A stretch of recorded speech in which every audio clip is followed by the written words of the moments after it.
dari kampus ke stasiun Tebet. Oke. Gitu. Itu tuh kalau nggak salah gue sekitar 6 atau 7 bulan kemudian lah dari yang Setelah kejadian tadi. kejadian Oke. Ambo ini. Gue balik dari stasiun UI ke stasiun Tebet. Gue nyampe di stasiun Tebet itu jam 5:30 maghrib. Oke. Gitu. Posisinya tuh gue lagi capek banget lah, lagi ngantuk banget juga, banyak pikiran gitu.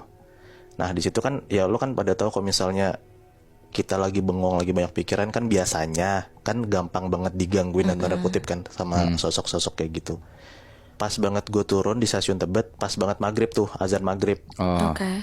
Di situ gue turun, gue mau keluar stasiun dan posisinya kereta yang baru gue naikin tadi tuh masih ada di sisi kiri gue, Oh, belum jalan. belum jalan. Orang-orang juga baru pada keluar lah gitu. Nah situ gue jalan lah mau keluar ke stasiun Tebet.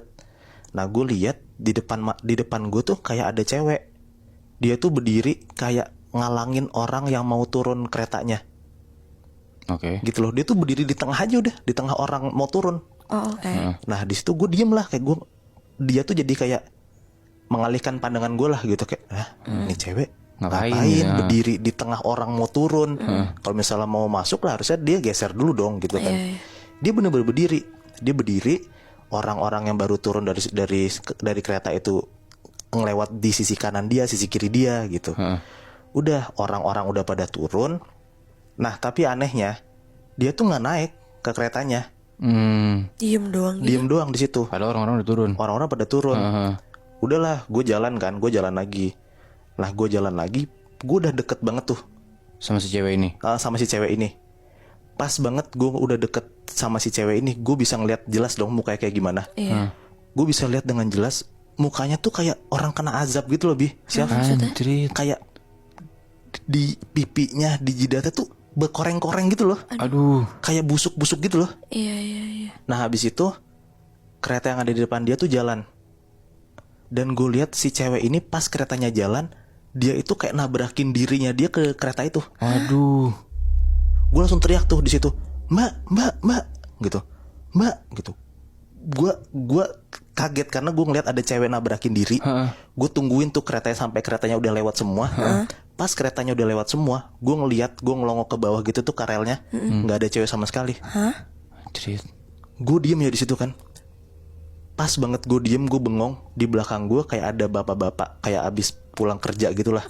Nepok gue kenceng banget gini, mas gitu. Gue tersadar lah di situ. Pak gitu, kenapa mas? Dibilang kayak gitu kan. Gue ceritain apa yang gue lihat. Pak tadi saya lihat ada cewek, dia tuh nabrakin dirinya ke kereta. Dan pas saya lihat keretanya udah lewat, si cewek itu nggak ada sama sekali. Nah si bapak itu bilang, hah, nggak ada apa-apa kok mas. Gue jelasin lagi, Pak tapi saya lihat dengan jelas banget pak, kalau misalnya ada cewek kayak gitu. Si bapaknya bilang lagi, tapi nggak ada orang sama sekali mas yang lewat. Yang nabrakin itu nggak ada sama sekali. Di situ gue bengong, gue ngelirik kanan kiri, dan gue tersadar kalau misalnya yang tadi gue ceritain ke lo, Bi, Chef, gue kan jalan ngedeketin si cewek itu. Ternyata gue nggak jalan sama sekali. Gue masih di tempat dimana gue berdiri keluar dari gerbong pertama kali. Lu jadi itu lu diem. Berarti itu lu diem. gak sadar dong. Ternyata gue diem, Bi. Lu turun dari kereta terus lu diem doang. Ternyata selama ini gue diem doang. Tapi perasaan gue jalan, gue udah lihat ada cewek, gue jalan ngedeketin si cewek itu, gue lihat dia nabrakin diri, gue ngeliat kalau misalnya si kereta ini udah jalan gak ada mayatnya. Gue ngerasa tuh gue udah deket banget sama si cewek ini. Padahal lu diem doang. Padahal gue diem doang. Pas ditepok sama si bapak-bapak itu, gue baru sadar gue gak bergerak sama sekali. Dari cerita itu, malamnya gue inget-inget kalau misalnya pas banget zaman SMA tuh, kan gue SMA di Tebet juga kan. Nah dan gue juga udah lama tinggal di Tebet. Gue sering banget ngeliat kayak di gang-gang Tebet itu sama Cawang banyak banget kayak orang lintasan kereta motor-motor gitu loh. Nah banyak banget orang kecelakaan di situ sampai stasiun Manggarai. Dan gue nyimpulin sendiri ya, yang gue lihat cewek itu kayaknya salah satu korban kereta stasiun Tebet itu. Lu berarti digangguin karena lu bengong kali ya. Kan tadi lu bilang kan, Iya. lu lagi banyak pikiran dan lu diem. Nah coba aja Muy, lu balik gak sendirian, ditemenin temen lu gitu misalnya. Lu gak akan tuh bengong-bengong sendirian. Berarti lain kali kalau misalnya emang udah malam, mendingan pikir-pikir lagi aja kalau misalnya pengen balik sendiri. Mungkin lu ngerasa lu baliknya sendiri, tapi gak ada yang tahu. Siapa tahu ada yang nemenin lu.